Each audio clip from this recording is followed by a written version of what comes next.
You make these the representation of the LGBT. Are you actually stupid? You are rotten from the inside. We don't need people like you in the community. Hey, before we go, just know, I'm always here for you. Just email me. I'll give you my number. After my video on Amir, he reached out to me. So I decided to follow up to ask some questions about his perspectives on the community, what he really thinks is wrong with it, how to improve it, and what he has to say to some former fans of his that feel a little disconnected with his recent content. And safe to say, it was interesting to get to know the person behind the crazy reaction clips. First, I wanted to know why he uses these extreme examples to quote-unquote represent the LGBTQ community, as this was one of my main critiques. Because they are so popular, because they're so big, because they're so mainstream. Even though they may be niche, to the masses, they're not. So when you have someone that popular, like say, for example, a Latina, and then they're getting all the representation for the LGBTQ community on top of wanting to legislate laws to, you know, not misgender them, for transing kids, the whole nine, then you speak up and speak out about it. Not to say that that is representative of the entire LGBTQ community, but it is funny that the second someone calls it out or critiques it, they're seen as self-hating, they're seen as dragging down the LGBTQ community, but not them. And I feel like at some point, we have to call these things out. But because we don't have a lot of gay people saying, hey, I don't like this, then it becomes an issue. So when gay people become silent on the things we don't agree with, then I feel like it's just us accepting it in silence, if that makes sense. I remember growing up when I was in middle school and high school, it was the LGBT community. Rainbow flag, that was it. And calling out how much it's changed and how it's different shouldn't make someone self-hating, shouldn't make someone, you know, bad for dragging down their own community when the own community is quite gone. And this was very interesting for me to hear. It felt like he was mourning the loss of a community he once knew and felt part of. I didn't feel like he had any ill intent necessarily. Now, obviously, a community will change and evolve with time. It definitely became more inclusive to many identities and sexualities. This isn't necessarily a bad thing, and I do agree. Calling out these changes isn't homophobic or transphobic. Well, not directly, at least. Even like you look at a lot of the gay organizations, they're all focused on the TQ+.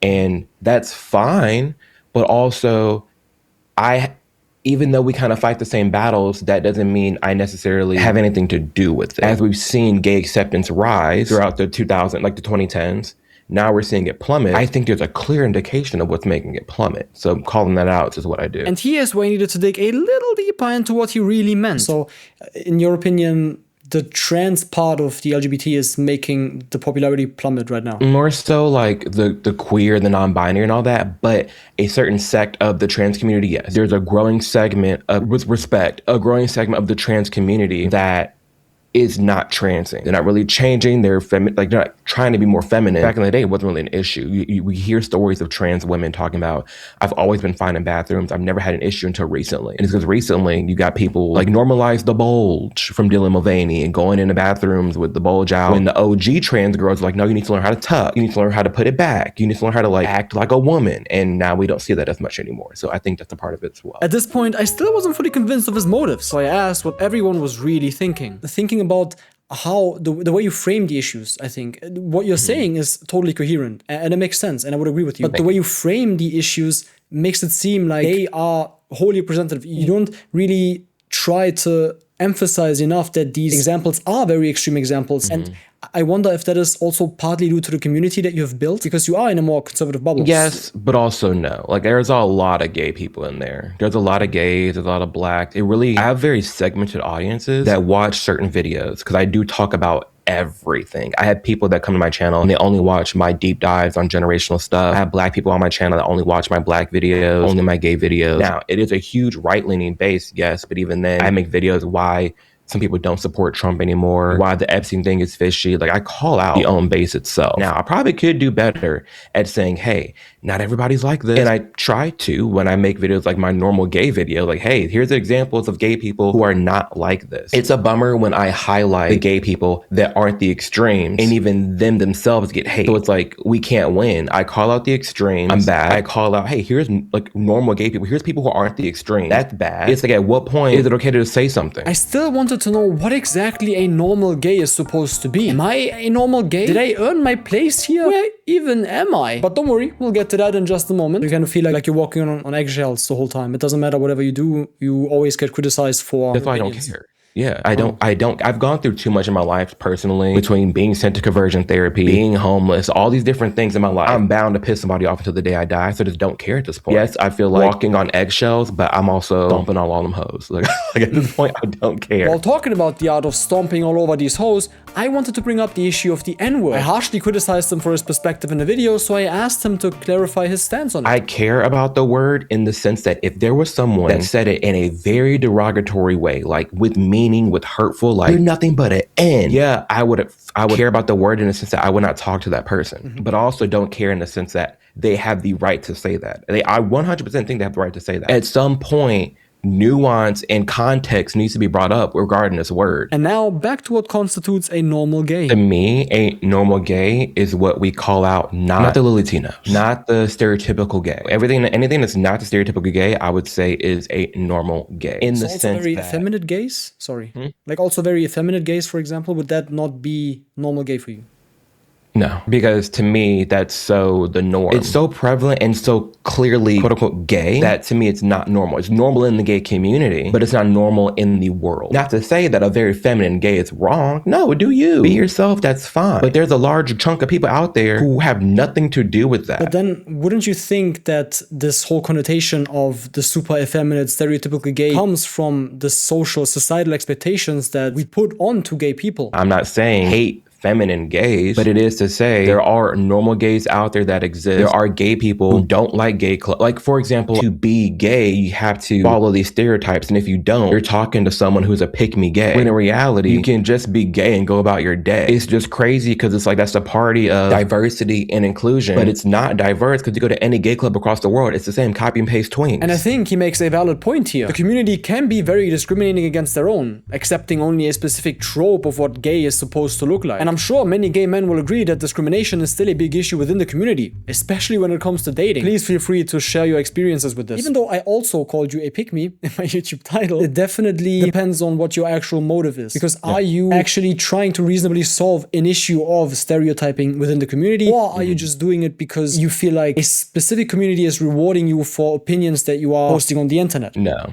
And see, that is a great and a fair critique. And it is something that I keep in mind, hence why I'm even having this conversation now. Just because our results the same way doesn't mean we got there the same way. So just because I say opinions that homophobic people sometimes agree with doesn't mean I'm doing it for them. Does it exist? Yes. But I don't make my content just for them. And it's quite funny, the only people I hide myself from is gay people. When I'm in a gay club, I don't say, it's kind of hard now because I've gotten bigger, but I try to go by a fake name because people know who I am. Like, because I call these things out, all of a sudden they don't want to talk to me. They want to block me. I'm hurtful to the community. And it's like, you would think we're allowed to have these conversations within the community itself, but no, we can't. When my time being on the left, marching with BLM, all of my right-wing friends, right there front and center. Amir, why are you marching with BLM? Why are you having these conversations? Why do you hate Trump? Why do you love Obama so much? When we're talking, the second I go to the White House, the second I go to my first Trump rally, I have family members I have not talked to since 2018 because of this very reason. I have friends who helped me throughout my time where I wanted to not be on this planet, who don't talk to me anymore because I entertained going to the White House. I want a more inclusive community. I want us to talk more. I want us to challenge each other. Now it's to the point where the second we say one opinion, like, hey, I don't think trans women should be in the WNBA. Oh, you're transphobic. Oh, you're homophobic. Oh, you're a bigot. And it's like, we're making more people homophobic. We're making more people a bigot by just saying they have one opinion and then you're canceling. But do you feel like the whole canceling thing is even still a thing, for lack of a better word? Because in my opinion, I mean, I've seen a really scary and concerning increase in far-right opinions. And I'm pretty sure these are also opinions and ideologies that you would not support yourself, because they inherently would limit our rights as people.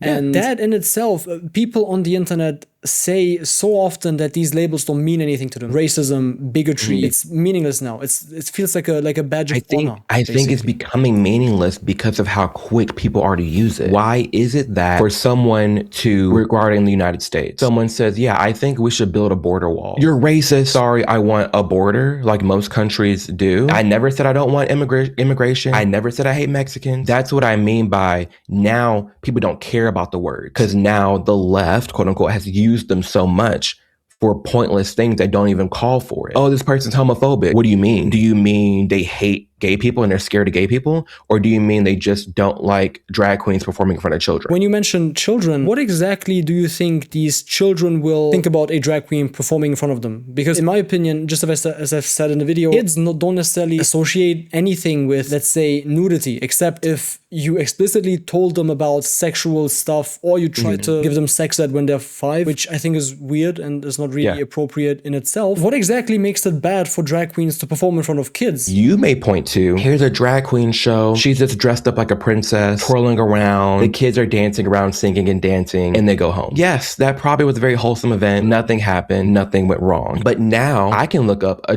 family-friendly drag queen show, and she's literally taking off clothes, taking in ones from minors, and doing the splits and bouncing and twerking around. And it's the bad ones and the wholesome ones that are mixed together. So there's no differentiating factor. Well, to be fair, I went to a kind of drag show once, I guess, during my semester abroad in Japan, and they were just singing. So that was my only experience with drag queens. That's fair. But do you personally find issue with a drag queen doing the splits and shaking her fake tits in front of a child? Yeah, and I told you that myself. I told you that in the video. I don't condone nudity. I don't condone even the nude protests during Pride. I think that's all I'm saying. We're on the same page. So that's my main issue.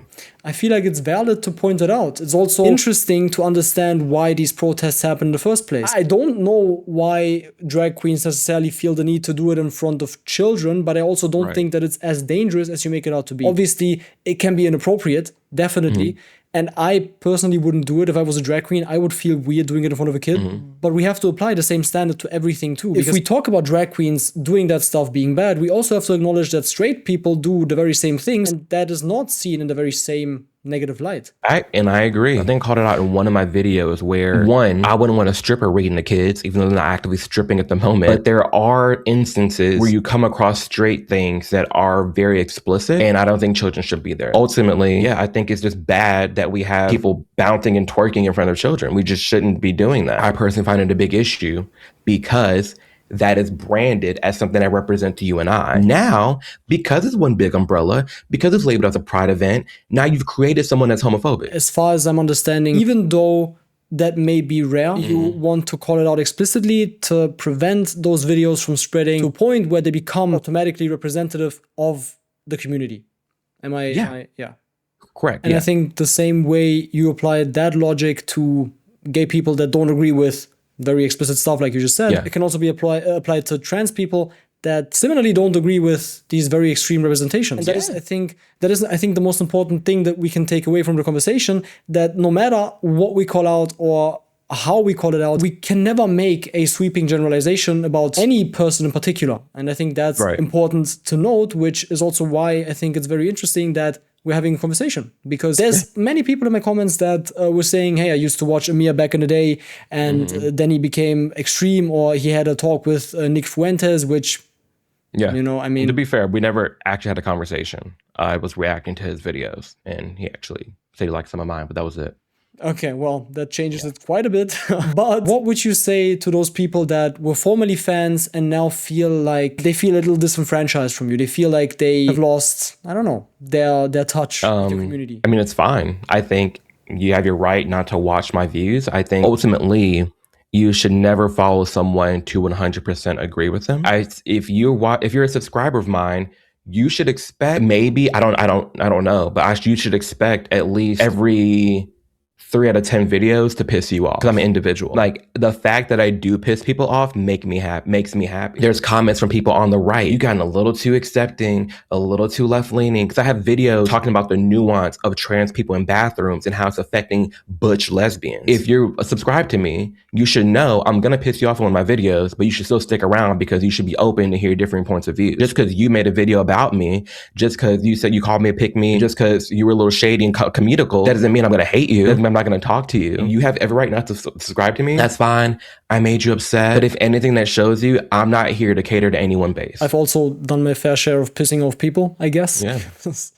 The internet is a funny place, because the moment you try to show a bit of nuance and you actually acknowledge that some points of the other side can also be valid, suddenly you're betraying your side. You have to be open to talk to people, to understand them. And that's why I'm glad we had the chance to talk. And I don't want to take much more of your time. I just want to get back to the question that I asked that never got answered. What do you think concretely the LGBTQ needs right now? What do you think can make the community better, to make you feel more represented, to maybe get back in the direction that you think is healthy for the community? I think that what the LGBTQ community needs, what would be helpful to increase representation in this community, respect for this community, is for more people who are within the community to have conversation and to have dialogue. I think it is important for many different gay people, like this conversation right now, to talk, to have very respectful conversations. I think that would be extremely helpful. I think it'd be extremely helpful for gay people to not immediately accuse somebody of being something for having one opinion. I think we need more nuance. We need more rational conversation to increase progress. But if we keep going the way we're going right now, where we're not calling things out, and the second someone calls something out, they're exiled from the gay community, it's just gonna keep spiraling out of control. I think what would be really helpful is us having open conversations, being more accepting of different views, and understanding that at the end of the day, like, someone having one opinion does not mean they're self-hating or they hate the whole community. No. Obviously, are there different people out there who have different styles of communicating? For sure. And not everybody's gonna agree with the way that they communicate. But I think a good chunk of us, the majority of us, should be having conversations like this. I'm thankful for your time, and I'm thankful for having this conversation, and I'm always here to just talk. And that is where our conversation ended. We may not agree on everything. Hell, I still strongly agree with many of his opinions. And we certainly have different approaches of bettering our community. But the fact that we were able to civilly discuss our very different perspectives gives me hope. Hope that we truly can improve the community that is so important to us. And this is where I'll end the video. Thank you for watching, and I hope you return for every future upload.